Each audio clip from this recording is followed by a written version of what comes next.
하나님의 소유된 백성입니다. 아, 고마워. 너무 고마워. 나는 하나님의 소유된 백성입니다. 라는 제목으로 말씀을 나누고자 합니다. 새해 2주차가 되었습니다. 제가 어렸을 때는요, 새해가 되면요, 마음이 두근두근 거렸어요. 막 설레고, 행복하고, 나이 먹었다고 생각하니까요, 좀 더 자유스럽게 되는 것 같고, 형이 되는 것 같고요. 그런 생각이 들었습니다. 근데 이제 40대 중반이 딱 되는데, 참 이상하죠? 나이가 먹으면 먹을수록, 어떤 감흥이 사라지는 거예요. 새해에 대한. 자꾸만 사라지는 거예요. 왜 그럴까? 어떨 때는 작년에는 어찌어찌해서 잘 넘어갔는데 올해는 과연 잘 넘어갈 수 있을까? 막 이런 우리의 두려움, 그런 것들이 우리를 덮치는 것을 좀 볼 수가 있게 된다는 거지요. 올해도 안전할 수 있을까?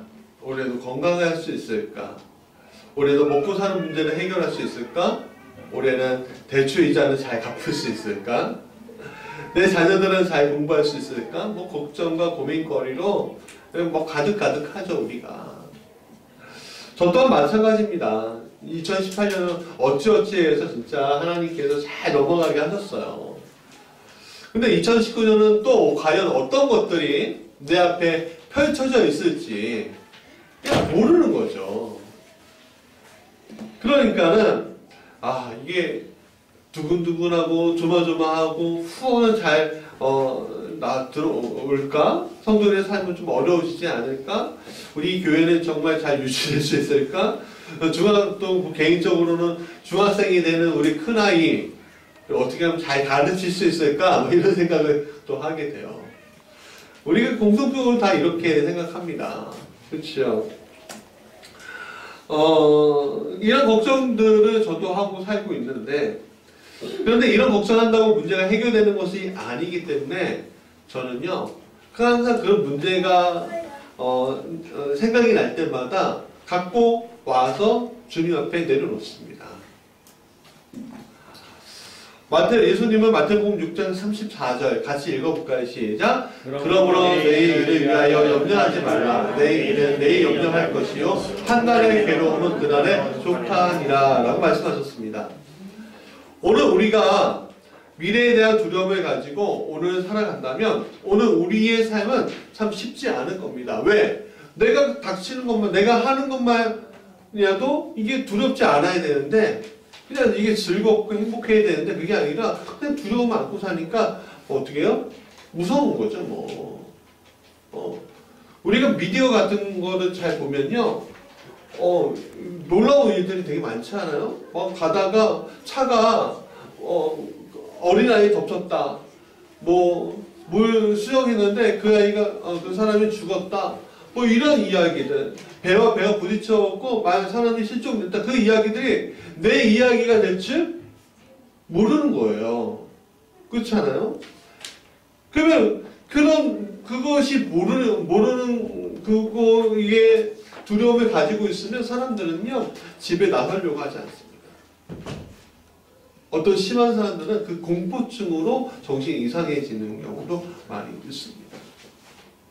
그렇다면 우리가 그냥 즐겁고 행복하고 그런 기분 좋고 하는 마음으로 그냥 막연하게 살아갈까요?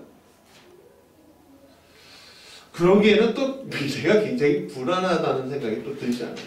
이게 그럼 어쩌란 말이냐는 거예요. 어쩌란 말이냐. 불안하지 말라고 하면 긍정적인 마음을 가지고 우선 가면은 그러면 막연한 기대를 가지지 말라고 하면 그러면은 또 뭐 염려하란 말이냐. 그런 이야기를 하죠. 오늘 이사야 43장의 주인공 맨 처음에 나오는 이름이 뭐죠? 야곱이라는 이야기. 야곱이에요. 그 창세기에 나오는 야곱이 이야기하는 것이 아니라 야곱의 자손이 이스라엘 이 백성들, 야곱의 백성들, 자녀들을 얘기합니다. 그들은 또 그랬습니다. 그들은 두려웠습니다. 오히려. 왜냐하면 그들은 포로로 끌려갔잖아요. 낯선 땅에서 포로로 살아갈 수밖에 없어요. 자녀들은 다 끌려가요. 아들들은 끌려가고요. 딸들도 끌려가요. 나는 내 배우자하고도 흩어져요. 그런 삶 가운데 그들은 두렵습니다. 내일이 없어요. 희망이 없어요. 절망이에요. 새해가 밝아왔지만 그들에게 있는 것은 희망이 아니라는 거예요. 답은 정해져 있어요. 오늘도 노예로 살아가고 내일도 노예로 살아갈 수밖에 없는 답이 그들에게 있다는 거예요. 화나죠. 짜증나죠. 왜냐하면 사람이 희망을 가지고 살아야 하는데 적어도 내 자녀에게는 희망이 있으면 부모는 그 힘을 가지고 살아가야 하는데 생사를 알지도 못하는 거예요.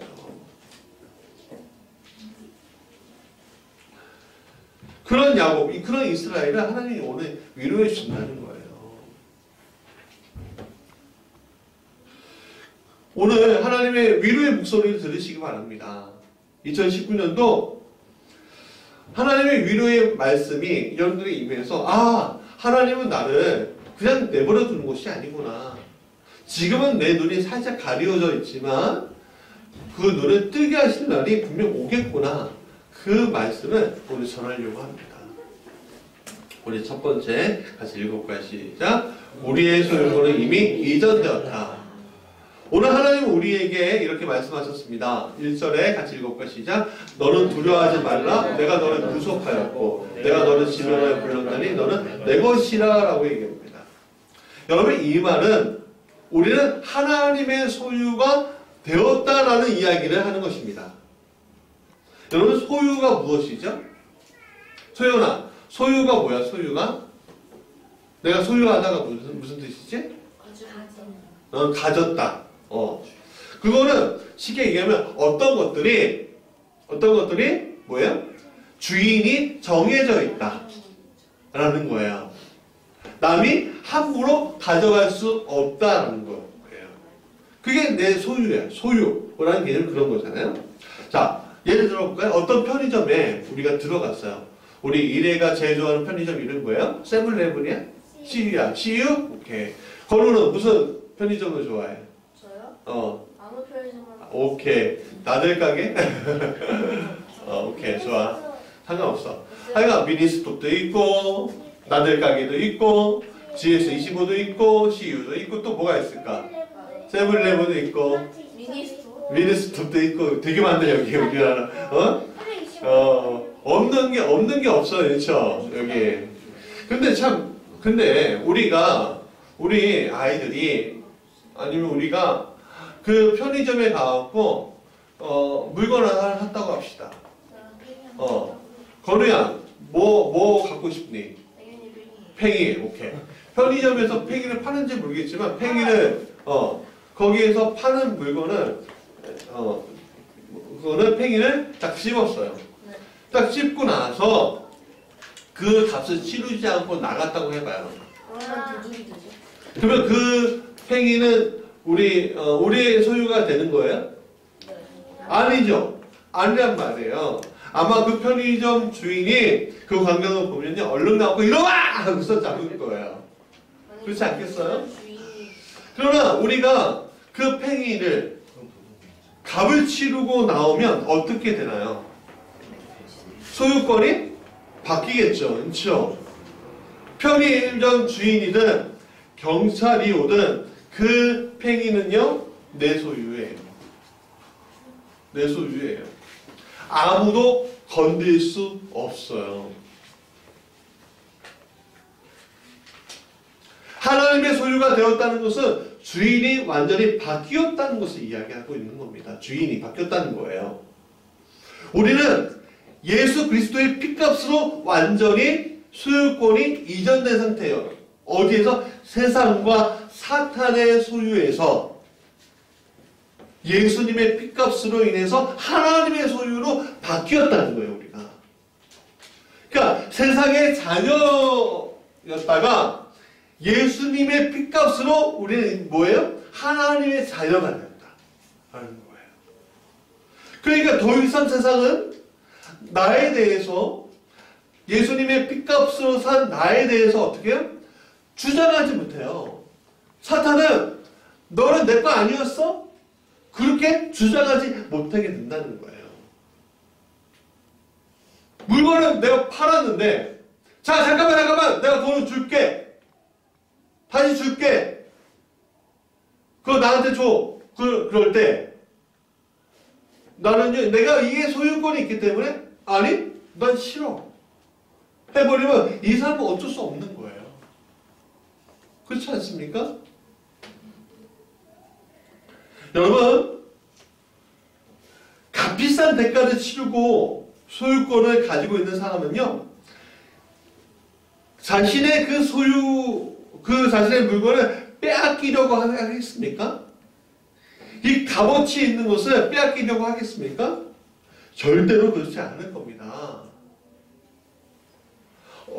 옛날에 어떤 사람이 동굴 있잖아요, 동굴, 조그만 동굴이 있는데, 그거를 가지고 있었어요. 근데 아무 쓸모가 없는 거예요. 그러니까 이 사람이 이 쓸모없는 거 어떻게 해야 되지? 부모님은 왜 이걸 나한테 물려주죠? 힘들게 세금이나 내게 해야지. 그렇게 짜증만 내고 있었어요. 근데 어느 날 어떤 사람이 와갖고 저 동굴 뭐 파시다며요. 저희가 그냥 이렇게 조경으로 그냥 사겠습니다. 하고 보니까 그것도 값을 조금 더 치르고 사겠다는 거예요. 그럼 이 사람이 짜증내고 있었던 이 사람이 어떻게 좋아요 하고서 좋게 줬어요. 근데 며칠 한 달이 딱 지난 다음에 굉음 소리가 막 들리는 거야.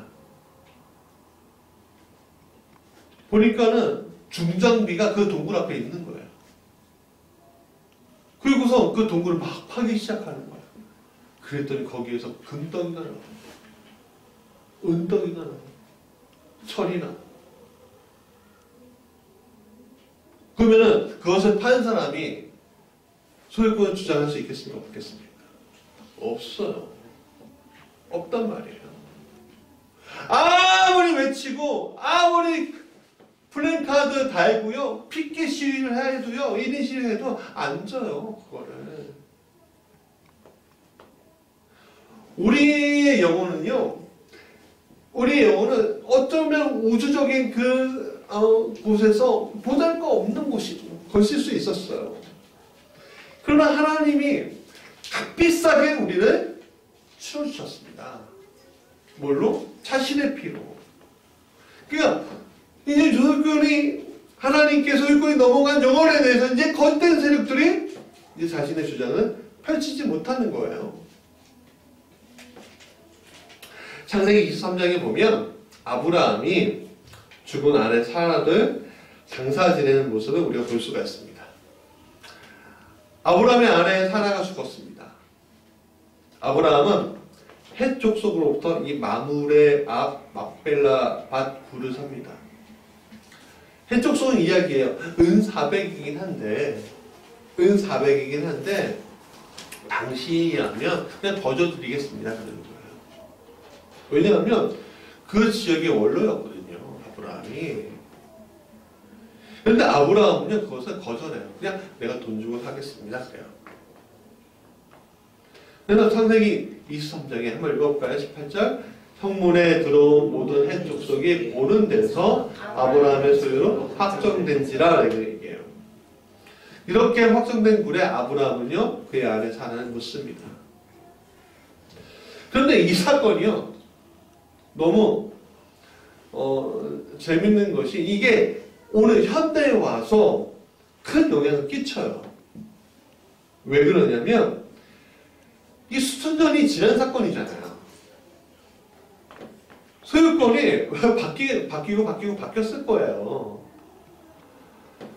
그런데 이 소유권을 되찾기 위한 이스라엘의 귀환이 이걸 핑계대고 귀환이 시작이 됐어요. 우리가 이 막벨라굴을 우리가 샀지 않느냐? 우리 민족이 샀지 않았느냐? 성경에 기록되어 있지 않느냐? 너도 알고 있지 않느냐?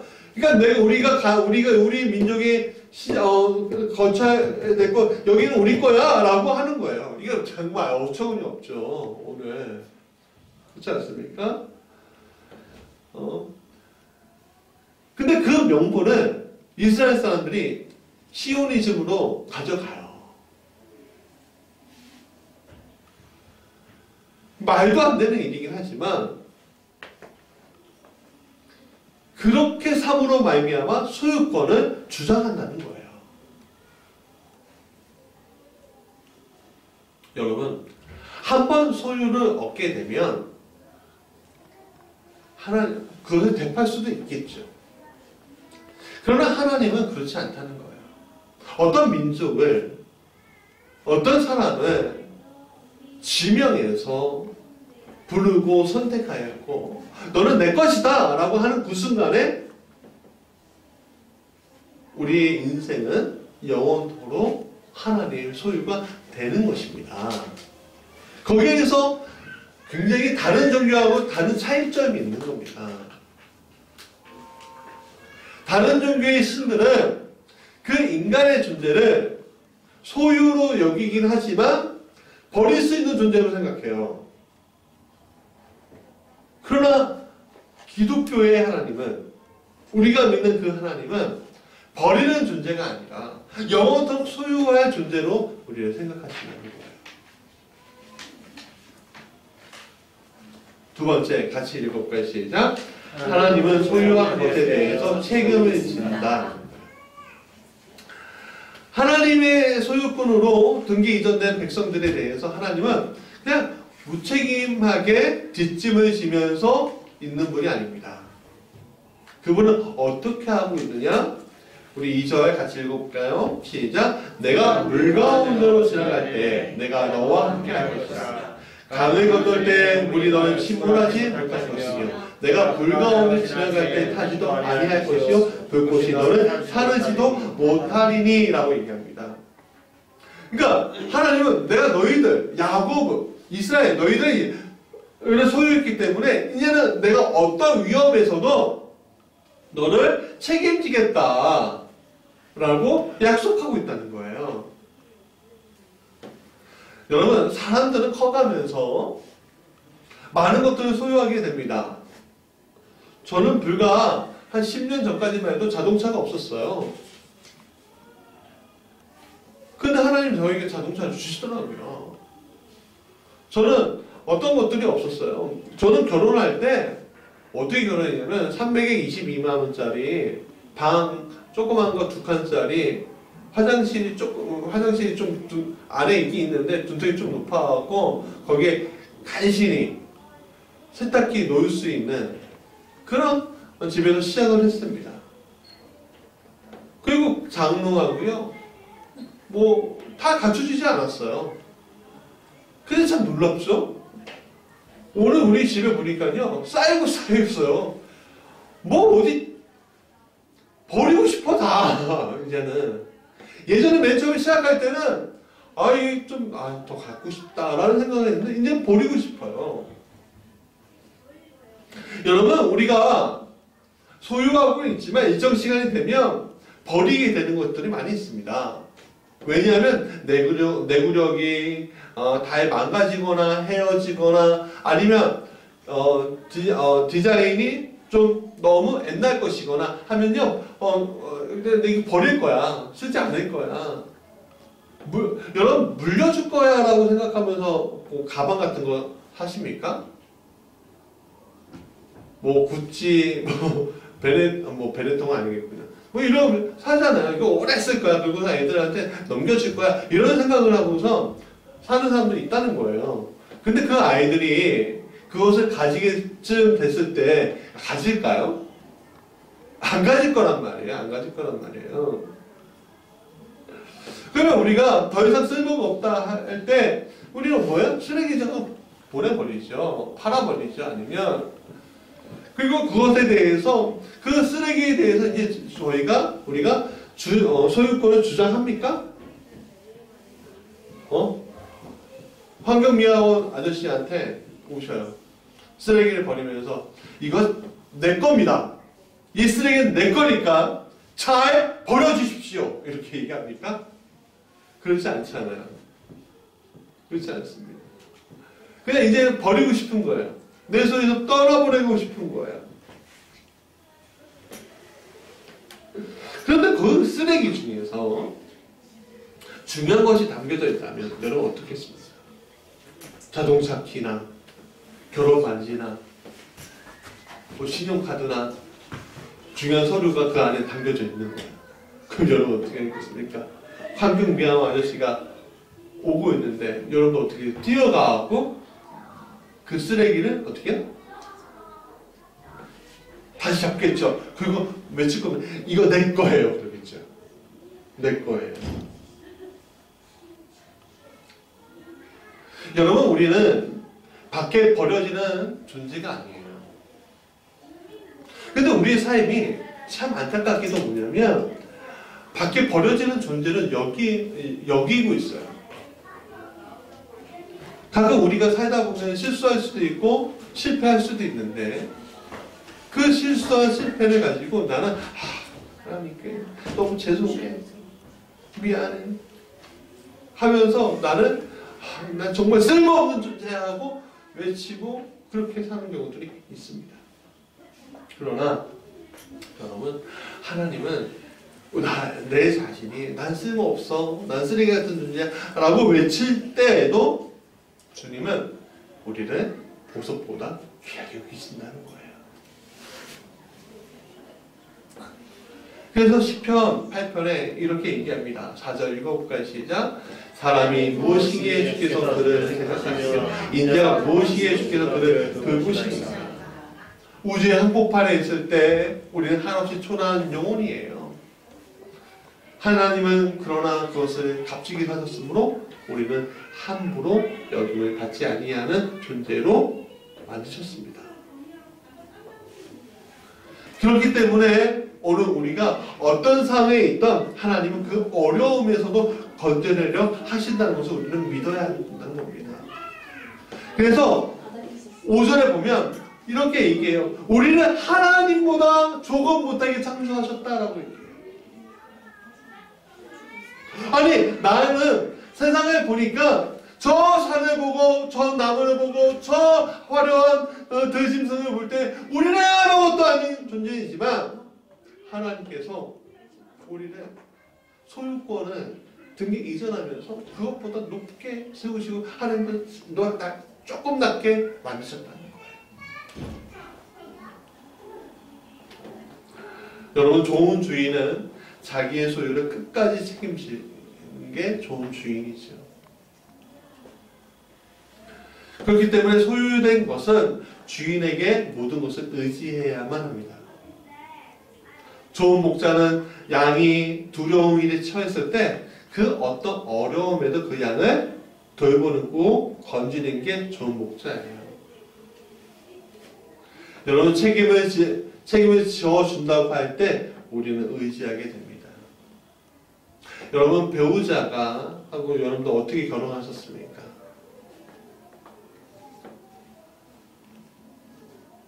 사랑해서 결혼하셨죠.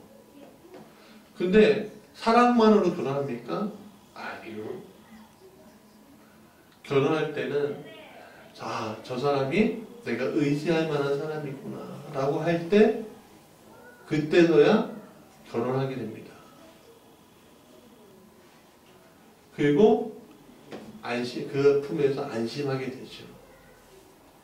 바로 그겁니다. 세 번째 같이 읽어볼까요? 시작. 하나님은 소유한 것을 사랑으로 돌보신다. 우리 딸 이래가 하는 취미 중에 실바니안이 있어요. 실바니안 패밀리라고 저희 집 온 사람분들은 다 봤을 거예요. 그 실바니아 패밀리 그 작은 인형들이 그 방에 가득 차 있는데 이번에 근데 이제 이번에 설이나 됐을 때 막 기다리고 있을 거예요. 왜냐면 이래는 그 용돈 받으면요 중고로 그 실바니아를 사거든요.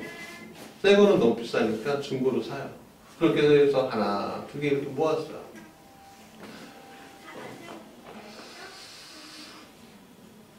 작은 건물 안에 다양한 실바니아니 캐릭터가 여러 가지 모습으로 채워져 있는데, 제가 가끔 장난칠 때가 있거든요. 실바니아 여기 있는 거를 저쪽으로 옮기고요. 저기 있는 거 이쪽으로 옮겨요. 근데 이래가 얼마나 애지중지하는지 단번에 알아요. 단번에. 우리가 한 채, 두 채가 있는 게 한 10채 있나? 그렇게 많은데 그걸 단번에 아는 거예요. 좀 아쉽죠. 우리 딸내미가 실바니아를 애지중지하지 않고 아빠를 좀 애지중지 있어주겠는데.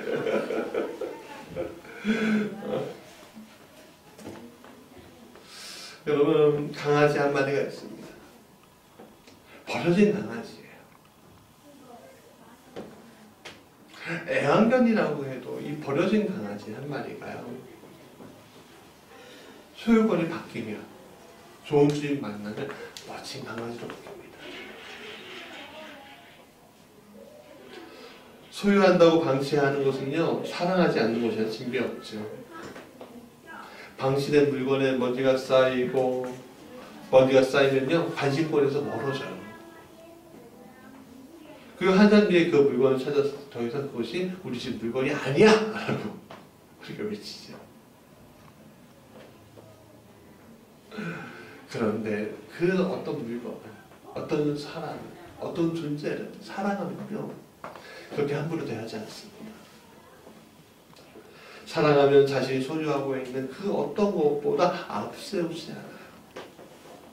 정말 사랑하면요, 최후까지 지키는 게 사람의 마음이에요. 3절과 4절에 한번 보십시오. 같이 읽어볼까요? 시작. 대저 나는 여호와 내 하나님이여 이스라엘의 거룩하니요 내 구원자입니다. 내가 애굽의 너를 성내물로 부스와 스바를 너를 대신하여 주노라. 내가 내 눈에 보배롭고 존귀하며 내가 너를 사랑하신즉 내가 내 대신 하나님을 내어주며 백성들이 내 생명을 대신하니. 여러분, 대신이라는 단어가 몇 번 사용되었습니까? 많은 것이요. 3번이에요. 여러분, 정말 소중하면요, 끝까지 지키는 겁니다. 정말 사랑하면요, 다른 것은 다 주어도 이것만 지키는 거예요. 그걸 누가 하시냐고요? 디도서 2장 14절을 보니까 같이 읽어볼까요? 시작. 그가 우리를 대신하여 자신을 주심은 모든 불법에서 우리를 성령하시고 우리를 깨끗하게 하셔서 선한 일을 열심히 하는 자기 백성에게 하려 하심이라 라고 얘기했습니다. 오늘 하나님은 우리를 그렇게 애지중지하시면서 사랑하시기에 자기의 독생자를 대신 보내셔서 우리를 사망의 길에서 생명의 길로 이끄신 겁니다. 소유권이 세상에서 어떻게 해요? 자기의 소유로 만드신 겁니다. 그렇다면 그 하나님이 우리를 어떻게 하시겠습니까? 물에 빠질 때 건져내 주지 않겠습니까? 넘어질 때 일으켜 세워주지 않겠습니까? 두려울 때 안아주지 않겠습니까? 눈물일 때 닦아주지 않겠습니까? 여러분, 2019년도 어떤 일이 우리 앞에 벌어지지 아무도 모릅니다. 작년 12월 달에 제가 정말 기도하면서 존경하고 사랑했던 권사님 한 분이 크리스마스를 앞둔 24일 날, 그 전주에 수요일 날에 쓰러졌습니다. 그리고 성부용신 예배 드리는 그날 그분이 돌아가셨어요. 그분이 그렇게 돌아가시는 저는 상상도 못했습니다. 그런 거 보면 참 두려워요. 우리의 삶의 한가운데서 어떤 일이 일어날지 우리는 아무도 모릅니다. 그러나 우리가 알아야 될 게 하나가 있습니다. 주님은 어떤 분이냐면 선하신 분이라는 걸 우리가 믿어야 합니다. 우리를 사랑하시는 분이라는 걸 우리가 믿어야 합니다. 우리를 책임져 주시는 분이라는 걸 우리가 믿어야 합니다. 넘어질 수 있죠. 그러나 이렇게 세우신다는 거. 우리가 믿을 때 우리는 안심하고 가는 겁니다. 안심. 그게 형통입니다. 그 말씀의 결론입니다. 오늘 본문을 통해서 우리는 세 가지 사실을 알게 되었습니다. 첫 번째 뭐냐면 우리의 소유권이 이미 이전되었다는 겁니다. 이전되었다는 것은 더 이상 옛 주인에게 복종할 필요가 없다는 얘기입니다. 옛 주인이 약점을 잡고 흔들어도요 아무 것도 영향력을 끼칠 수 없다는 걸 여러분 믿으셔야 합니다. 두 번째는 하나님은 소유한 것에 대해서 책임져 주시는 분이라는 겁니다.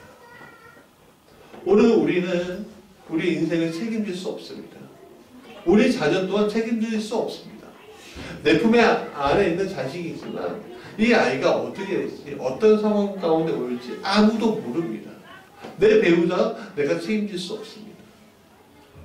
그럼 책임을 누가 주셔야죠? 하나님이 잡아주시는 거죠. 그런데 오늘 우리의 소유권이 이전됐기 때문에 하나님은 너가를 주장하지 않고 나를 주장하느냐? 그럼 내가 너를 끝까지 돌보겠다 하십니다.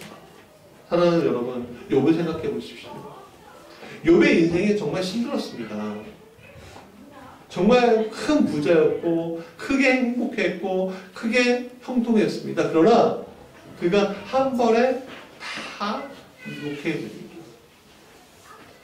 그때 사탄이 그렇게 하게끔 하나님 허락하시지만 하나님은 어떻게 해요? 욥을 소유하고 있기 때문에 이렇게 말씀하십니다. 그 생명은 건드리지 말라. 여러분, 하나님께 소유권을 맡기는 사람들, 맡긴 가정은 그렇습니다. 우리가 공동체 안에서요, 한 명 한 명의 개인들의 문제가 있을 수 있습니다. 그러나 그 공동체가 그 한 명 한 명의 그 문제를 다 넘고 나서 더 튼튼하게 되는 것이 공동체입니다. 그게 교회입니다. 그것을 책임져 주신다는 거예요. 세 번째, 하나님은 소유한 것을 사랑으로 돌보신다는 겁니다. 애지중지하고 있다는 거예요. 오늘 우리가 하나님을 인정한다면, 오늘 우리가 영원히 그렇게 인정을 받을 수 있다고 우리가 믿는다면 우리는 더 이상 미래에 대한 문제, 2019년 12월 31일에 일어날 문제에 대해서 걱정하지 않아도 됩니다. 염려하지 않아도 됩니다. 왜? 하나님은 선하게 이끄시는 주인이시기 때문에. 내가 내 주인이 아닙니다. 하나님이 내 주인이 되어야 합니다. 걱정하는 것은 우리의 소유권이 제대로 되어 있지 않을 때 걱정이 되는 겁니다. 우리가 하나님의 소유라고, 나는 하나님의 소유야 라고 우리가 인정하고 이제 그 하나님의 제대로 된 그 돌보심을 우리가 받는다면 우리는 형통할 수 있습니다. 넘어져도 일어나는 것이 형통입니다. 우리 2019년 무지개 교회는 그 형통의 길, 우리 성도들의 삶이 그 형통의 길로 가기를 간절히 축원합니다. 찬양하겠습니다.